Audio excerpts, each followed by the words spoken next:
there. I'm once again Dr. Jennifer Moses, and today's video is going to be learning more of the features of PSPP, which again is the free open source version of the statistical software package SPSS. And what we're going to learn today is how to just pull some descriptive statistics. There's two ways. There is the way that makes sense intuitively, and then there's another way that actually gives you more interesting statistics. So as reminders, in PSPP, there are two different views. There's what's called the data view and the variable view. In data view, the different columns are their different variables, your different human characteristics that might differ from person to person. And in variable view, that's where you're going to be able to see the nature of your variables. So what we're going to do to pull some descriptive statistics is we're going to go to Analyze. That's one of the options here at the top, right? There's all these options at the top. We're going to go to Analyze, and then Descriptive Statistics is there, and you've got a couple of options. You can either choose descriptives or frequencies. Both actually will give you descriptive statistics. I've never really understood why frequencies is a way to get descriptive statistics, but it totally is. But first we'll go over descriptives. So you're going to click on descriptives, and you'll see this little pop-up window, and again you're going to use this little arrow here to toggle back and forth, little arrow to get your variables here, and you can move them here, and you can actually do more than one. You can actually get a bunch of different descriptive statistics at the same time. And then you have some options here. Believe it or not, all of the descriptive statistics are not available under descriptives, which always has made me go, but it's true.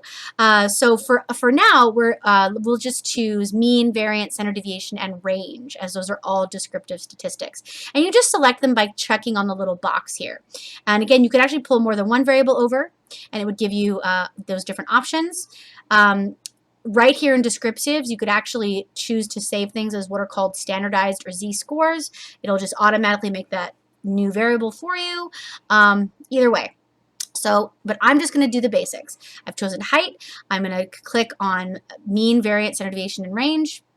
And then this is the output file that's going to pop out. So it tells you your total sample size. I have 163 people, or big N, in my data set. The mean was 69.67, and the standard deviation was 4 inches, because I've measured height in inches. The variance was 16.46, should be the square of this. And then the range was 21. It ranged 21 inches. And those are some of the statistics I could get. Well, what if I wanted the mode or the median? Well, unfortunately, you can't get the mode and median under descriptives. It's this odd quirk of not only PSPP, but also SPSS. If you want to get the median and the mode and even other statistics, you actually need to use the frequency command. You'll go to descriptive statistics again, and then frequencies. And then what's going to pop up is a frequency table. And again, you can choose more than one variable. I'm just going to choose height again. And it's going to give you a frequency table, which my students learned about early on in my course. And so we'll see the frequency table. And also there is some descriptive statistics that you can choose from this little menu down here. And there are actually more options here than there are under descriptives. Makes no sense, but true nonetheless. So I'm going to choose, this time, I could choose mean, median, mode, range, variance, and standard deviation. So now I'm going to get the median and the mode in there, which is nice. And this is what pops up when I click OK. I'm going to see a nice frequency table. Here I see my heights ranged from 59 all the way to 81, which I already knew because I knew that height ranged 21 points, and the difference between 80 and 59 is 21. Here's the frequency of those different heights, right? My most right here you can see, right? One person was 59 inches, 17 people was 69 inches, 22 people were 70 inches. And then this is actually a cumulative frequency table. It actually keeps a running percentage as we go. A running percentage, so 60% of the folks, I can see that over here, 60% of the folks were either 70 inches or below. And then here are those descriptive statistics that I asked for. Again, I have a total N of 163, no missing data. The mean was 69.67, the mode was 70. There's my standard deviation and variance again, and then the 50th percentile, also known as the median, is also 70. And if you've watched my histogram video, you know we already know that height is normally distributed, so it's not a big surprise that the mean, median, and mode are very, very all close together, right at 70. Both the mode and median are exactly 70, and the mean is close enough for government work.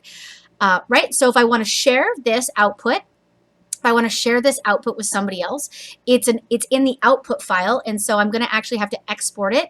Again, in SPSS as well as PSPP, you can't just save the output file as something meaningful for somebody else to see. You actually have to export it as some picture.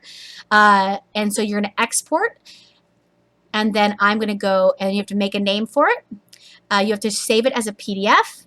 And so think of and then again, save it someplace rational. Like I have a special folder called PSPP on my desktop, so I can remember where my output files are. And then I'm going to press save. So pick a cute name, some name that's interesting, like descriptive statistics for height, choose PDF, and then click save. And that is how you can run some descriptive statistics. So before I sign off, I'm going to actually run through these commands that we just went over in an example data set.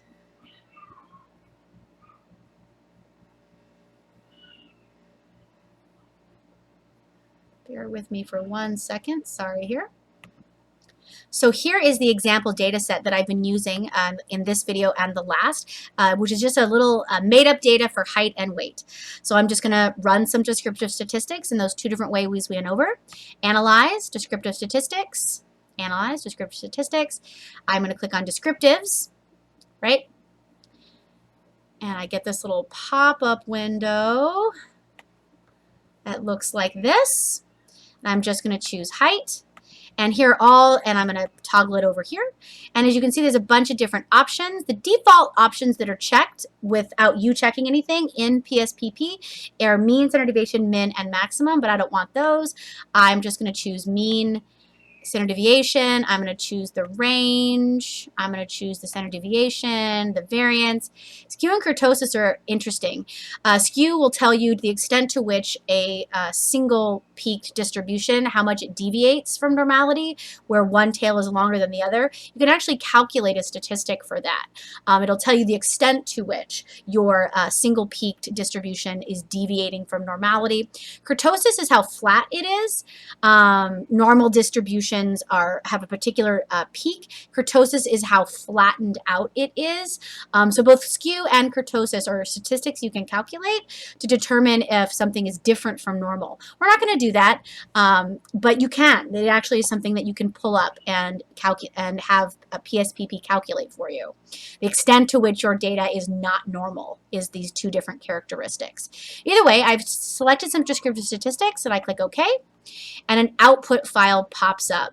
It's a separate file called an output file, and see, there it is. N, mean, looks like I got the standard error of the mean as well, and then standard deviation and variance. And so then I can have these statistics. But what I also want is I would like some descriptive statistics using the frequency command. So I'm going to pull my data set back up. Here's my example data set. And so now I'm going to use the frequency command to do the same, to get some descriptive statistics. And then I'll also have a nice frequency table to look at. So I'm going to go to, again, analyze descriptive statistics. I've got frequencies here. Again, I should get a little pop-up that comes here. That looks like this. And again, why don't I do two different variables now? Show you that you can do it with more than one variable. And again, I've got mean, standard deviation. Let's do the min and max. Why not? I'm going to get the variance. Again, I can get skewness and kurtosis. I can get the standard error of the kurtosis. I'm going to get the median and the mode. So I've got a bunch of different options here. And then I click OK. And I'm going to get an output file that looks like this, right? That has the frequency tables here. Right, here's all the different frequencies, how often they occurred, and then here are those descriptive statistics right down here. I have 163 people, and I've got mean, mode, and standard deviation, variance, min and max, and then I've got that median of 70 using that frequency command.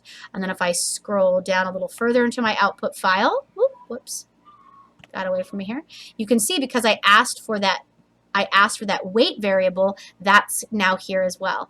I've got that output for weight as well. I was able to do more than one variable at the same time in the same output file, which is, useful. Super useful, right? Let's see if I can get that whole thing up there for you to see in this output file. It's being a pain, so give me 1 second.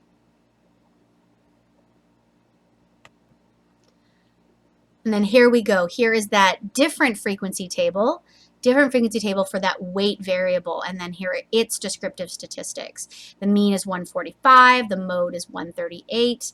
And if I can get that, there we go. Yeah, there's that median. And so as we can see, the mean, median, and mode are not the same. It looks like the mean is higher than the mode, and the median's right smack dab in between them at 142. So my guess, this would be a skewed distribution, right? When the mean, median, and mode are different from each other, that usually means that there's some skew, where the mean is getting pulled towards those higher positive numbers. The median gets pulled a little bit towards those higher numbers, and then the mode stays unaffected. So actually, why don't we just go to the data file and pull a histogram and see what this looks like. See if I'm right. See if those descriptive statistics reveal a skewed distribution. Cruise on over there to that file. So again, I'm going to go to Analyze, Graphs, Histogram, but this time instead of height, I'm going to choose the weight. Look at that. Let's take a peek.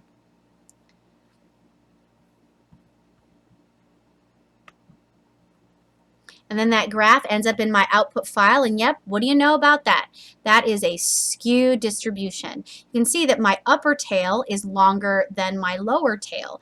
It's a textbook definition of skew. There's some extreme scores here in the upper ranges that are pulling the mean and the median towards themselves, right? The mode is right here at 138, but then because there's some extra extreme scores out here, it's pulling the median towards itself to 142 and pulling the mean a great deal towards itself at 145, right? So it's actually a skewed shape. You can see the longer tail in the upper range, and those descriptive statistics reveal the skew as well. All right, so that is that's my demonstration. Let's just go over exporting one more time real quick. So if I want to share this with somebody, file export, and I would, so I might call this descriptives, right? For height and weight, and I'm going to export it as a PDF. So I might export it as a PDF. Click Save. Then it's going to export as a PDF and be waiting for me. So let's take a look at that, where that might have ended up. I saved it to the desktop. So where are you, desktop? And then on desktop, I've got PDF graphs. Pull that down to show you. Let's take a look at what that output looks like. And there it is. I've got some frequency tables to share. And then I've got that weight histogram that I pulled, right? Then also, what if I wanted to resave this data file for some reason? Let's go back to the data file. Example data, file again, save as, and I might save it as, example data set version 2. I don't like putting spaces in.